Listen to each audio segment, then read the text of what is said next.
علیکم ورحمۃ اللہ وبرکاتہ۔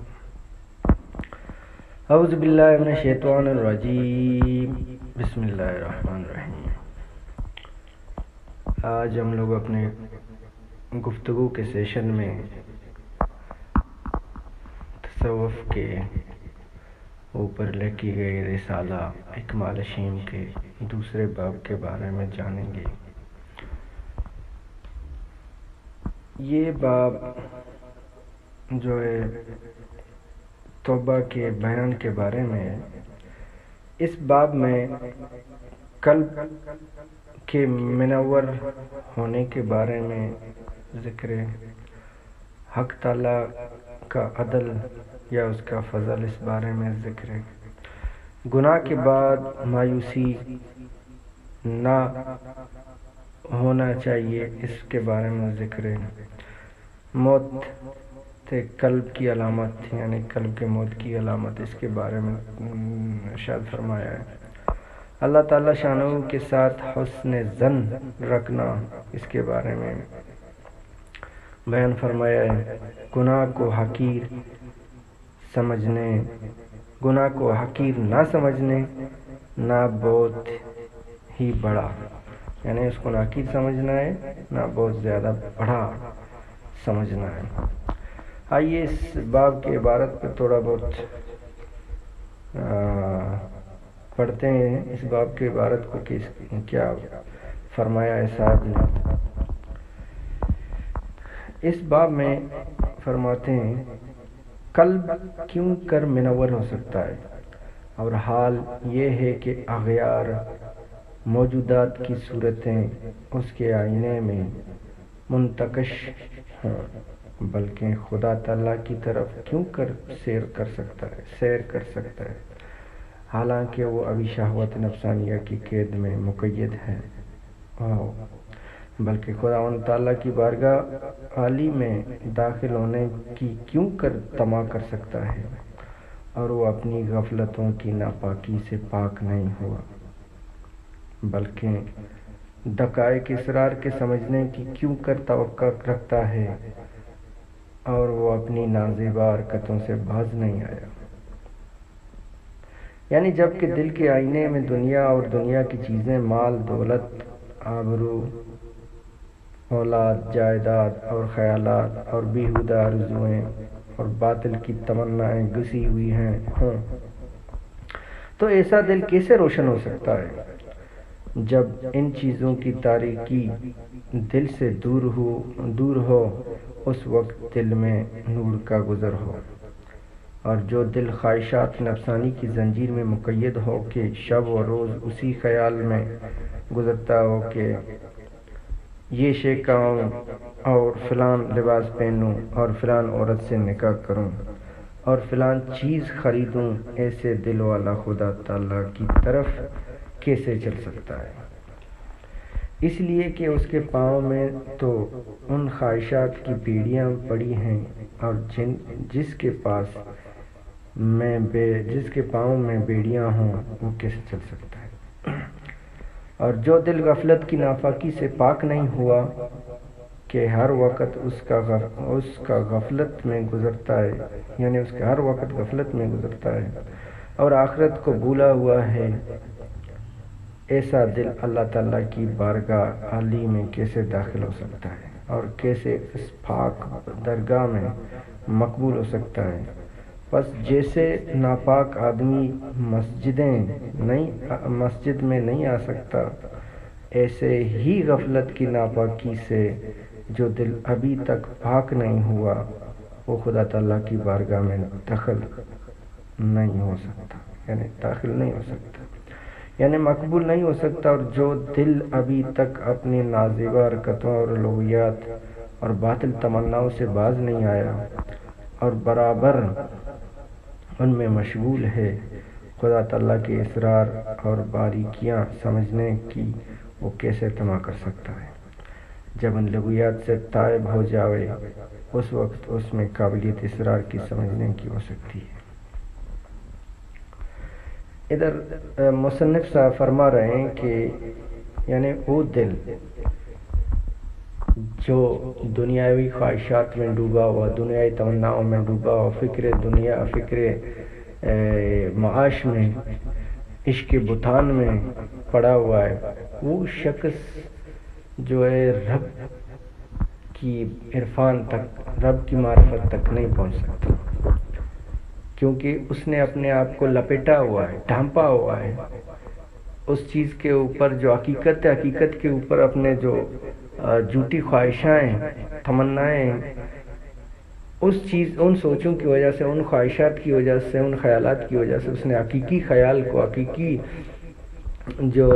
ہستی ہے اس کو ڈھانپا ہوا ہے پر ان پردوں کے ذریعے.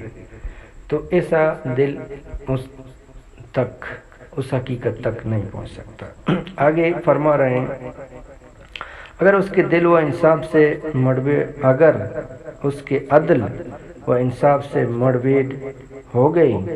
تو کوئی گناہ صغیرہ نہیں، اور اگر اس کے فضل کا سامنا ہوا تو کوئی گناہ کبیرہ نہیں.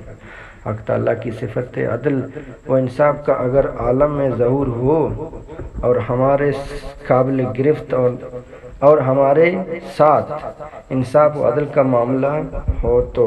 ادنا سے ادنا گناہ بھی صغیرہ نہیں بلکہ سب کے سب کبیرہ اور قابل گرفت اور مواخذہ کے ہیں. اس لیے کہ ایسے بڑے جلیل قدر کی جس کی جلالت و عظمت کی کوئی انتہا نہیں، اور ایسے بڑے محسن کی جس کے احسانات بے شمار ہیں، اور ادنا نافرمانی بھی اس درجہ سخت ہے کہ ہلاک کر دینے کے لیے کافی ہے. اور اگر اس کے فضل و کرم کے صفت ظاہر ہو، یعنی اگر اس کے فضل و کرم کی صفت ظاہر ہو اور ہمارے ساتھ فضل کا معاملہ ہو تو بڑے سے بڑا گناہ بھی ہمارا کبیرہ نہیں بلکہ سب صغائر، بلکہ لاشیں میز ہیں اور معاف ہیں. اس جگہ پہ مصنف صاحب فرما رہے ہیں کہ یعنی اگر اللہ پاک انصاف کرنے میں، عدل کرنے میں، حساب کرنے میں آ جائے تو ہماری چھوٹی سی چھوٹی جو خطا ہے، جو ہم نے گناہ کیے، وہ جو چھوٹی نہیں ہے، وہ کبیرے گناہ کے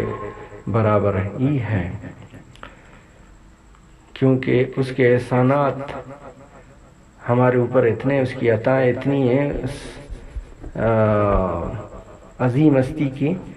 کہ ہم لوگ اس کی چھوٹے سے احسان کے عوض میں ہمارے پوری زندگی کی عبادت بھی نہیں، اور اگر اس کے ہمارے پوری زندگی کی عبادت اس کی چھوٹے سے احسان کے برابر نہیں ہے تو ہمارا ایک چھوٹا سا گناہ، ایک تو ہماری عبادت اس کے احسان کے برابر، دوسرے الٹا اسٹیپ بیک چل رہے ہیں،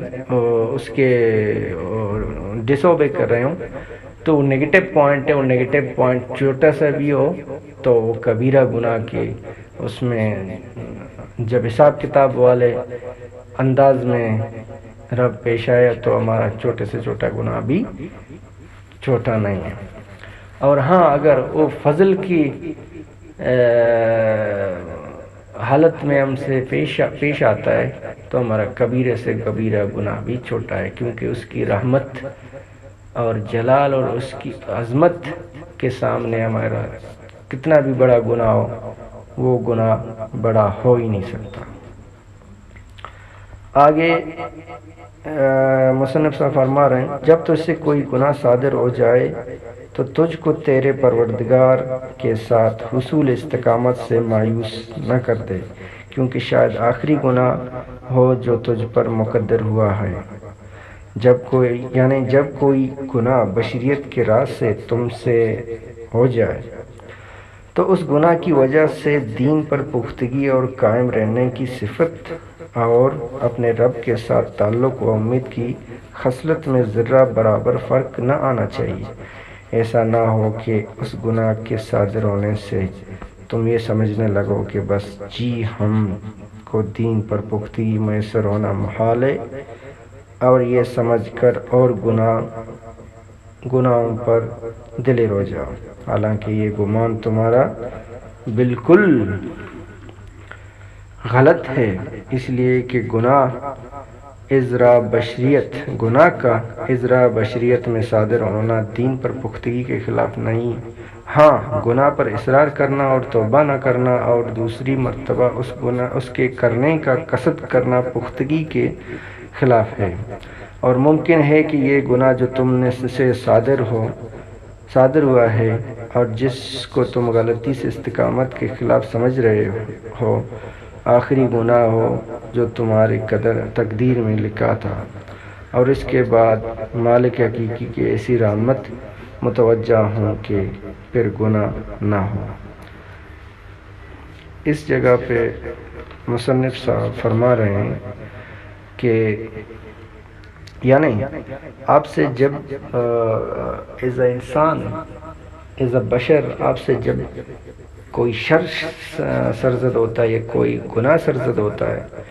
تو آپ کو اس گناہ پر اپنے آپ کو مایوس نہیں کرنا ہے کہ میں ابھی گناہ گار ہو گیا، خطا گار ہو گیا، ابھی میں اللہ کی راہ پہ نہیں چل سکتا ہوں، اللہ مجھے قبول نہیں کرے گا، میں اللہ کا عرفان حاصل نہیں کر سکتا، اس کی معرفت مجھے نہیں مل سکتی۔ تو اس قسم کے جو مایوسی خیالات آپ کے ذہن میں آتے ہیں، ان خیالات سے باز آ جائیں، کیونکہ ہو سکتے یہ گناہ آپ سے سرزد ہوئے، ہو سکتا ہے یہ آپ کے یوٹرن ہو آپ کے لیے، اس گناہ کے بعد آپ کو یہ احساس ہو جائے اور اس احساس کی وجہ سے آپ ایک نیک اور اچھے انسان بن جائیں اور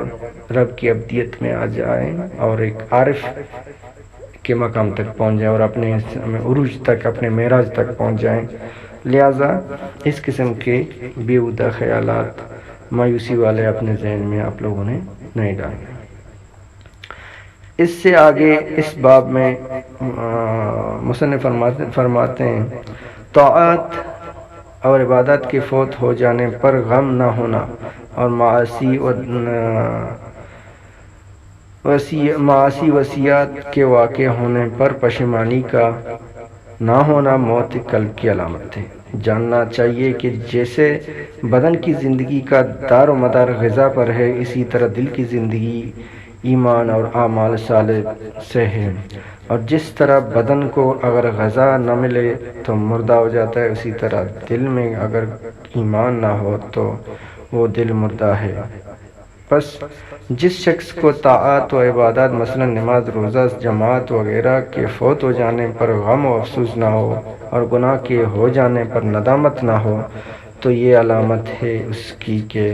اس کا دل مردہ ہو چکا ہے اور ایمان کے آثار اس میں نہیں ہیں۔ اور اگر طاعت و عبادت کر کے دل خوش ہو جائے اور گناہ ہو جانے پر غم و رنج و ندامت طاری ہو، تو یہ صرف اس بات کی علامت ہے کہ دل نور ایمان سے زندہ ہے۔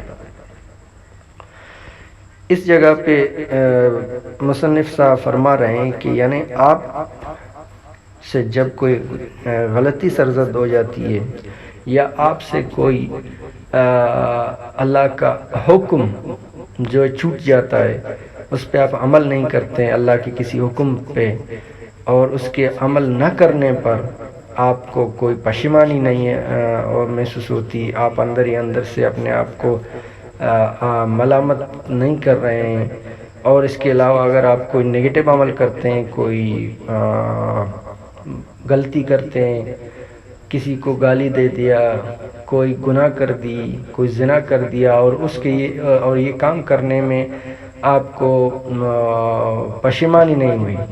آپ کو آپ کے اندر نے ملامت نہیں کی، تو یہ چیزیں، یہ علامت اس دل کی ہیں جو مردہ ہو چکا ہے۔ یعنی مردہ دل کبھی کوئی اچھا کام چھوٹ جانے سے وہ پشیمان نہیں ہوتا ہے اور کوئی برا کام کرنے سے بھی پشیمان نہیں ہوتا ہے، اور جو شخص کوئی اچھا کام کرنے پہ اس کا دل مطمئن اور خوش ہو جاتا ہے اور کوئی برا کام کرنے پر وہ دل اس کو ملامت کرنا شروع کر دیتا ہے، غم و پریشانی و پشیمانی میں مبتلا ہو جاتا ہے، تو اس کا مطلب یہ ہے کہ وہ دل زندہ دل ہے۔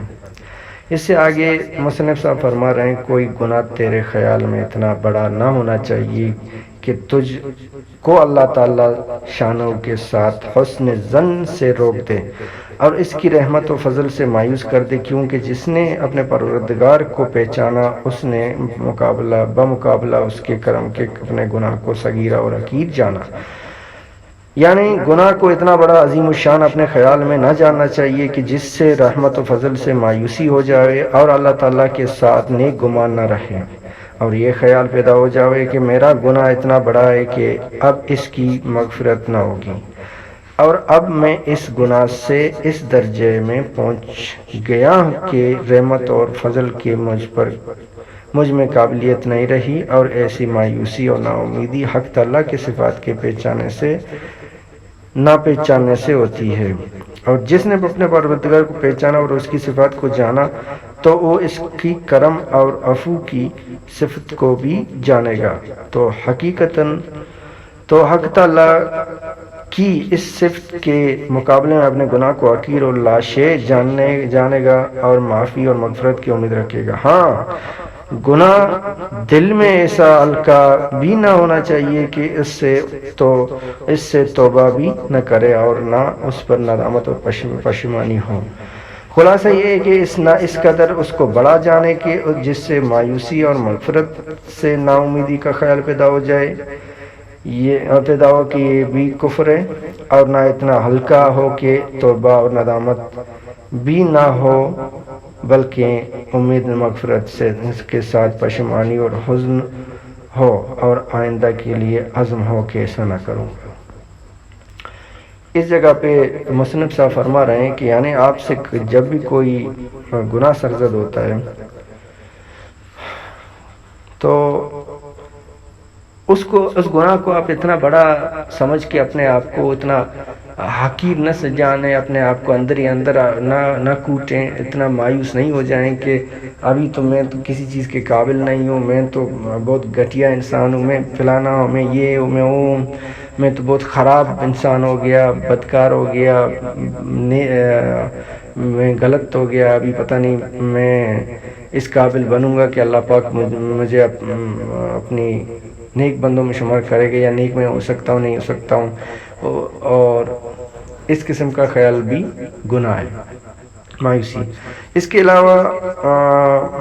اس گناہ کو ہلکا لینا، کوئی گناہ آپ نے کر دیا اس کو اتنا بڑا نہیں سمجھا کہ اور اس پہ توبہ نہیں کی، اسٹیپ بیک نہیں کی، تو یہ بھی رب کے نزدیک یہ بھی غلط ہے۔ تو ان دونوں صورتوں میں آپ نے ایک بیلنس سسٹم اپنانا ہے کہ آپ مایوسی کا بھی شکار نہیں ہو جائیں اور لاپرواہی کا بھی شکار نہیں ہو جائیں۔ تو ان دونوں صورتوں میں آپ خیر سے محروم رہیں گے، نجات نہیں پانے گے۔ لہٰذا ایک بیلنس سسٹم میں آپ نے رہنا ہے اور توبہ کرنا ہے اور مایوس بھی نہیں ہونا ہے۔ یہ تھا اکمال شیم کا دوسرا باب، دعاؤں میں یاد رکھیے گا۔ تھینک یو، اللہ حافظ۔